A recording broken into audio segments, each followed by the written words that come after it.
і усього того, що робить життя просто нормальним.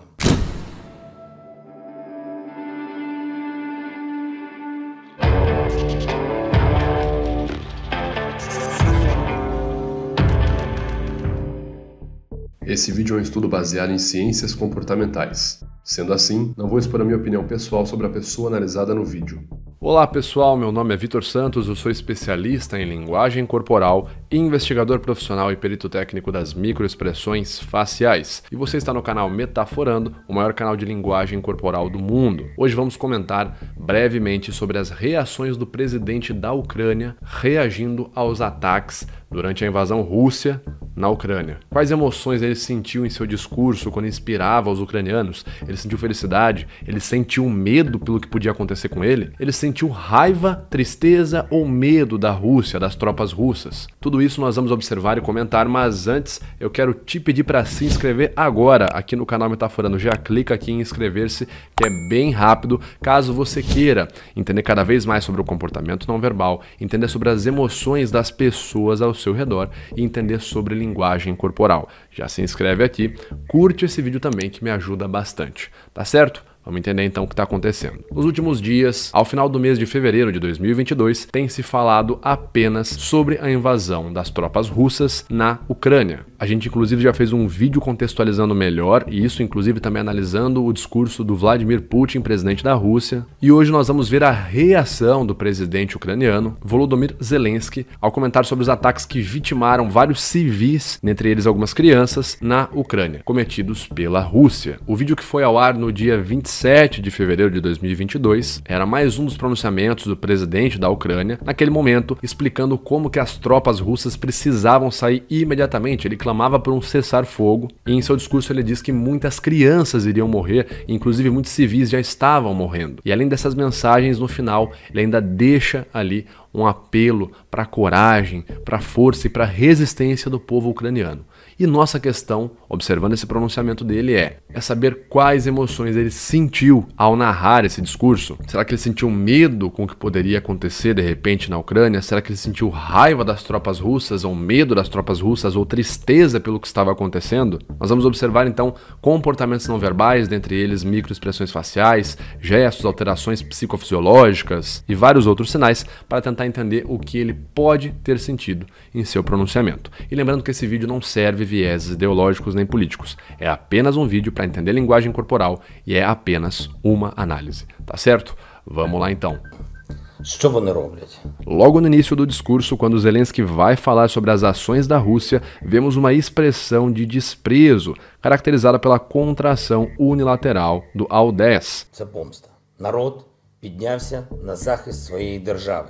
E em seguida, mais uma expressão de desprezo pela contração unilateral do AU-12. No livro Emotions Revealed e também em Telling Lies, ambos de Paul Ekman, com pesquisa de Wallace Friesen, entendemos que a emoção do desprezo, no sentido psicológico, está mais associado às sensações individualistas. Quando eu sinto desprezo, eu desprezo algo ou alguém, ou alguma ideia, ou alguma ação. Ou seja, eu considero aquelas ações, aquelas ideias, de repente aquelas ideologias, como inferiores ou indignas em relação às ideologias, as ações, as ideias que eu defendo, que eu pratico. Então, quando eu demonstro desprezo pelo outro, ou pelo que o outro me apresenta, né, pela ideia dele, eu estou julgando aquela ideia como indigna. Eu estou desaprovando aquilo ou desaprovando o outro e dizendo que o que eu acredito, o que eu defendo, sim, faz sentido. E quando o presidente ucraniano vai falar sobre os ataques cometidos pela Rússia, quais emoções ele demonstrou, em sua maioria? Para me ajudar, eu chamo a perita facial Giovanna Menoncello para explicar um pouquinho sobre quais comportamentos ele demonstra ao narrar os ataques da Rússia. Giovanna, é com você. E aí, Vitor? Nesse momento seguinte, o Zelensky fala sobre os ataques da Rússia aos civis ucranianos, e vemos uma expressão de raiva, caracterizada pela ação das AUs 4 e 24. Aqui é importante ressaltar que o Zelensky já possui essa região do AU4, o corrugador de supercílios, mais acentuada, que pode dar a impressão de que ele está realizando essa contração contração a todo momento. Então, para caracterizar de fato essa contração do AU4, precisamos observar uma acentuação ainda maior, além do fato da contração ter que se formar e desfazer de forma gradual, para poder caracterizar a expressão de raiva, como acontece nesse momento. Após essa expressão, vemos uma inspirada funda, seguida de mais uma expressão de raiva. É interessante observar que ele movimenta bastante o corpo de um lado para o outro, e não fica muito tempo parado. Além do contexto em que ele está discursando já ser um grande fator para potencializar a ansiedade, durante a emoção de raiva temos uma tendência maior a uma fabricação de hormônios como o cortisol, que causa o enrijecimento muscular. Por isso é muito comum durante a raiva essa inquietação corporal. Nesse momento seguinte em que ele fala especificamente dos crimes cometidos pela Rússia, vemos duas expressões seguidas de desprezo, ambas caracterizadas pelo L12, contração unilateral do músculo zigomático maior. E por curiosidade, o desprezo dentre as microexpressões faciais das emoções universais, das 7 emoções primárias, o desprezo é o único que pode ser identificado com ações unilaterais, ou seja, ou em um lado do rosto ou em outro. Росія на шляху зла. Світ має прийти до позбавлення Росії права голосу в Радбезі ООН. Українці, A partir desse momento, vemos uma clara alteração no fluxo verbal de Zelensky, que tem um fluxo verbal bem mais acelerado e nesse momento, além de começar a falar de forma mais lenta, começa a fazer ainda mais pausas. Justamente por se tratar desse momento no discurso dele, onde ele está direcionando a conversa para o povo ucraniano, faz mais sentido ele alterar o fluxo verbal, falar com mais calma, até mesmo porque durante a raiva, durante o desprezo, momentos que a gente despreza alguma coisa, se coloca de forma negativa a outra coisa, é muito comum que a gente tenha alterações do fluxo cardiorrespiratório e acabe falando um pouco mais rápido. A alteração no fluxo verbal é muito comum na ansiedade, no desespero, na raiva, Você acaba falando um pouquinho mais rápido, blá, blá, blá, blá. É, sim, muito comum. чітко знаємо, що захищаємо. Ми точно переможемо. Слава кожному нашому солдату. Slava Ucrânia. E nesse próximo momento, onde o presidente fala diretamente com o povo ucraniano, percebemos novamente uma alteração no fluxo verbal. Ele começa então a fazer pausas mais longas, que geralmente é uma forma de gerar reflexão. Quando eu falo algo e paro, eu estou querendo que você pense naquilo que eu acabei de falar. Eu estou querendo gerar uma reflexão. E até mesmo por motivos emocionais. Algumas emoções, como por exemplo a tristeza, acabam tendo uma alteração na nossa energia. A tristeza, por exemplo, acaba nos colocando numa forma mais letárgica. Se comunica de maneira mais lenta, a gente fala geralmente com a palavra, o fluxo mais lento. Isso tudo inclusive é explicado no livro Handbook of Emotions, um livro referência para o estudo das emoções e afetos humanos. Além de pausas mais longas, também nesse momento que Zelensky fala com o povo ucraniano, percebemos também uma alteração no volume e na qualidade vocal, onde a voz dele soa mais áspera, mais difícil, parece que ela está saindo com esforço. Чітко знаємо, що захищаємо. O que são indicadores também de tensão emocional.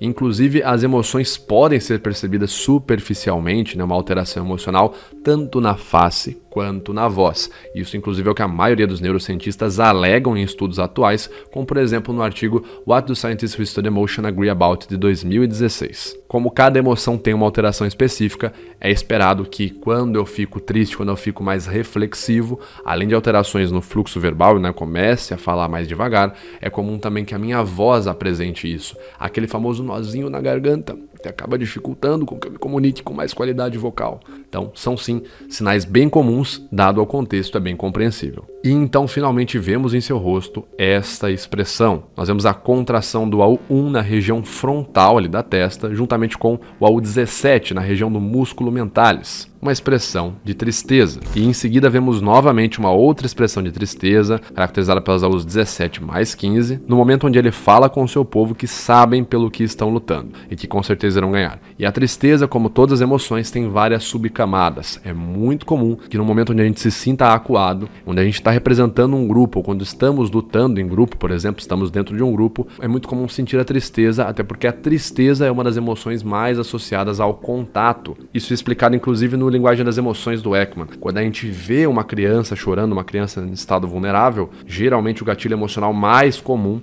é que você vá tentar consolar aquela criança, vá perguntar o que está acontecendo. Então, demonstrar tristeza num contexto onde o grupo, um grupo de pessoas está de forma vulnerável ante um grupo maior ainda de agressores defensores, de atacantes, enfim. É uma emoção muito comum e inclusive uma emoção necessária para que esse grupo, por meio da tristeza, possa se unir e possa se juntar, ganhar energia para continuar enfrentando o que está enfrentando. Por fim, quando ele fala glória à Ucrânia, vemos uma postura de poder que é caracterizada pelo tronco ereto, elevado, o peito projetado para frente e o queixo mais elevado. É uma postura que, de maneira bem resumida, transcreve a ideia de força, né, de encarar, de seguir em frente. É mais ou menos isso, conforme o livro O Poder da Presença de Amy Cuddy nos mostra. Bom, pessoal, esses foram alguns comentários. Me falem o que vocês acharam, se vocês gostaram, quais outras personalidades ou figuras vocês gostariam de ver analisadas aqui. Já comenta aqui embaixo do vídeo.